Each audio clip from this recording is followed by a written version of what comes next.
Jérôme Velinchenko nous a donc rejoint dans ce studio pour cette spéciale. Et Jérôme, on va revenir sur toutes les anecdotes qui ont marqué ces 50 ans de carrière de Jean-Pierre Foucault ce matin. Oui, bonjour à tous, bonjour Jean-Pierre. Je me permets, on ne se connaît pas, mais je vous appelle Jean-Pierre parce que c'est votre prénom, mais surtout parce que c'est comme ça que tout le monde vous appelle, même votre fille, même vos petits-enfants. On ne vous donne pas du papounet, du daddy, du PPJP, non. On vous appelle Jean-Pierre, c'est la règle pour s'adresser à vous, pas d'exception. C'est vrai peut-être pour...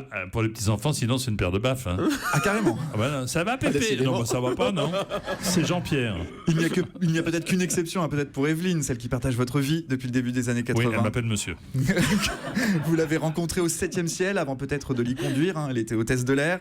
Alors hier, Thomas m'a demandé de dresser votre portrait. En gros, il voulait que je retrace 50 ans de carrière dans une chronique de 3 minutes. J'ai fait le calcul, ça fait 3 secondes et demie par année de carrière, autant dire mission impossible. Difficile. Autant vous demander à vous, le fan absolu de l'Olympique de Marseille, de devenir supporter du PSG. Je vais quand même jouer le jeu et remonter à 1966, vous en parliez, vous avez 19 ans, vous entrez à RMC après avoir remporté un concours d'animateur. Vous êtes repéré par un certain Jean-Louis Sarr qui fait abstraction de votre accent, de votre voix mal placée et même de votre manque de vocabulaire à l'époque, paraît-il.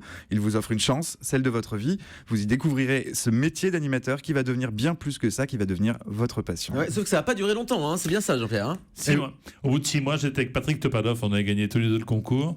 Et au bout de 6 mois, on nous a dit reprenez vos études. Mon Dieu, s'il savait.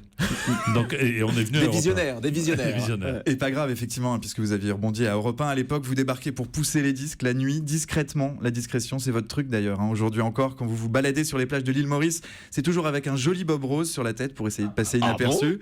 Paraît-il. Ah bon? Paraît-il, vous l'avez dit. Ah, peut-être, vous savez, notre métier, c'est parfois de dire n'importe quoi. Ah d'accord, alors ça c'est n'importe Le quoi. métier de Jérôme, c'est de le relever.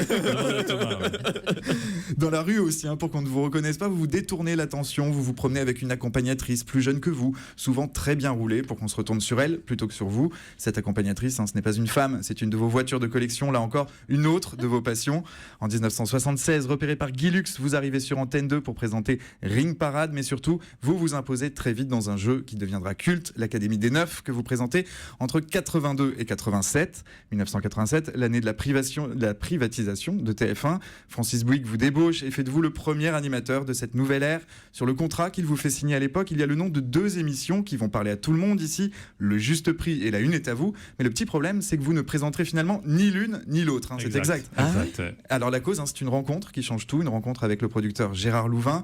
Avec lui, vous avez l'idée d'un nouveau programme de variété, Sacrée Soirée. Pendant 7 saisons, vous tournez à 40 primes par an, 264 émissions au total et des notes de trompette qui restent dans la tête des téléspectateurs évidemment. On l'adore ce générique. Hein. Mais on l'adore aussi. Il a marqué vraiment les téléspectateurs. Sacrée Soirée, ça a donc été 264 émissions. Exact. On multiplie par le nombre d'invités le nombre de surprises que vous avez réalisées. Bah, je sais pas, il y avait 3 surprises par émission, multiplié par 264, donc un millier de surprises. Et puis combien d'invités, j'en sais rien. Et vous avez dit que vous avez fait l'année de trop avec Sacrée Soirée. On avait demandé à s'arrêter un petit peu avant, à l'issue de la 6e, et puis la chaîne nous a demandé de continuer. On a peut-être fait l'année de trop, mais enfin c'est pas très grave. L'année de trop par rapport aux audiences d'aujourd'hui, c'était une année exceptionnelle. Sans aucun doute. Hein. Et vous avez bien rebondi par la suite, de toute manière, mon cher Jean-Pierre. Vous restez avec nous, la suite du Grand Direct des médias spécial 50 ans de carrière de Jean-Pierre Foucault. Ce sera dans un instant avec un télérépondeur et encore d'autres surprises. Restez bien sur Europe 1 dans le 9h-10h.